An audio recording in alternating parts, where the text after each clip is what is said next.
গিবত করলে নাকি নিজের ভাইয়ের মাংস খাওয়া হয়। তো আমি যতটুকু শুনেছি উনি নাকি অসুস্থ না হাবি যাবি।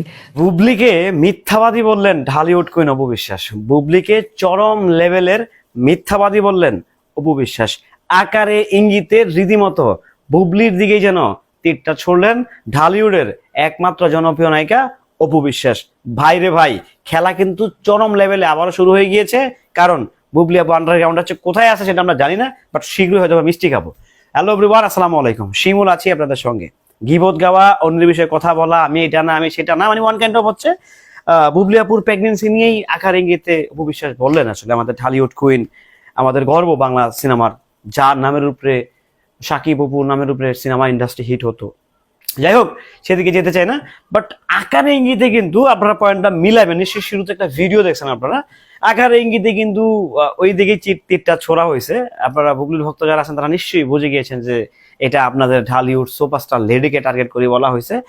আর এটা সত্যি কথা যে আপনি একটা জিনিস না, আপনি একটা জিনিসের সম্মুখীন হয়ে আছেন, আমরা বলছেন না সবকিছু ঠিকঠাক আছে।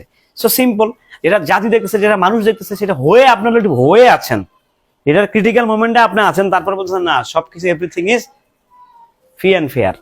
সো আপনি ঝামেলার মধ্যে কিন্তু আছেন, বাট তারপরে বলতেছেন না সবকিছু ঠিক আছে।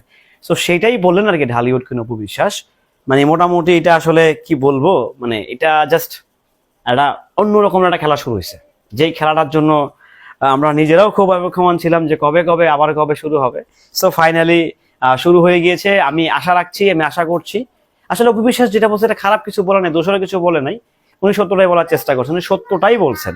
আর উনি সত্যটা বলেই কি, তবে অবশ্য উনিও কিছুটা তোপের মুখে পড়ে গেছেন। ওনার বুবলি ম্যাডামের যারা ফ্যান বেজ আছেন তো মারাত্মক ভাই, দুর্দান্ত দুর্দার্শ ফ্যান বেজ।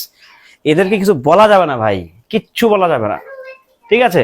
যাই হোক, উনি কেন বললেন, কি কারণে বললেন সেটা নিশ্চয়ই আপনারা জানেন, খুব ভালো করে জানেন। সো আমি বলতে চাই এটাই যে সুখবর আসতেছে, আমি যতটুকু শুনছি, এবং কি অপু বিশ্বাসের টিউনেও বোঝা গেছে না সুখবর কনফার্ম, লোডিং আপকামিং ধামাকা। সো সবকিছু মিলিয়ে ঠিকঠাক থাকলে হয়তোবা দুর্দান্ত কিছু একটা আবার জাতি পেতে যাচ্ছে, যেটার জন্য জাতীয় অপেক্ষমান, ফ্যান বেজও অপেক্ষমান। কোন কোন ফ্যান বেজ অপেক্ষমান সেটা আমি বলতে চাই না, তবে যেটা মনে হচ্ছে যে অপু বিশ্বাস ডিরেক্ট কিন্তু বুবলি আপুকেই দিছেন, হ্যাঁ, মানে খোঁচাটা মারলেন আর কি। সো এটা আসলে একটা পার্ট অফ এন্টারটেনমেন্ট আমি হিসেবে ধরে নিই। এই যে আমি জানি এটার নিচে এসে অনেকেই জেনে না জেনে আমি অপু বিশ্বাসের দালাল, আমি হ্যান ত্যান, আমি বক্কর চক্কর, নানা রকম কিচ্ছা খাইনি ছাড়াই যাবেন, ছাড়ান, সমস্যা নেই। এটা আপনাদের নেচার, এটা হচ্ছে আপনাদের ব্যক্তিগত নেচার। সো ওই দিকে আমি যাব না, কখনো যাইনি, ওদের ভবিষ্যতে যাবো না, কারণ আপনাদের নেচারের সাথে তো আমার যায় না।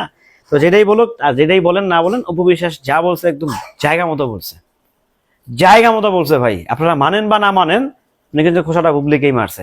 যাই হোক, আমি খুবই আশাবাদী, এবং কি আমি নিজেও ব্যক্তিগতভাবে খুব খুশি হব যে সুখবরটা আমরা শুনতেছি, গুঞ্জন শোনা যাচ্ছে, এবং কি ঢালিউড কুইন অপু বিশ্বাস খোসাটা মারলেন। তো সবকিছু মিলিয়ে গুঞ্জনটা যেন বাস্তবায়ন হয়, আমরা খুব খুশি হব। ভালো থাকবেন, সুস্থ থাকবেন, নিত্য নতুন গুঞ্জনের আপডেট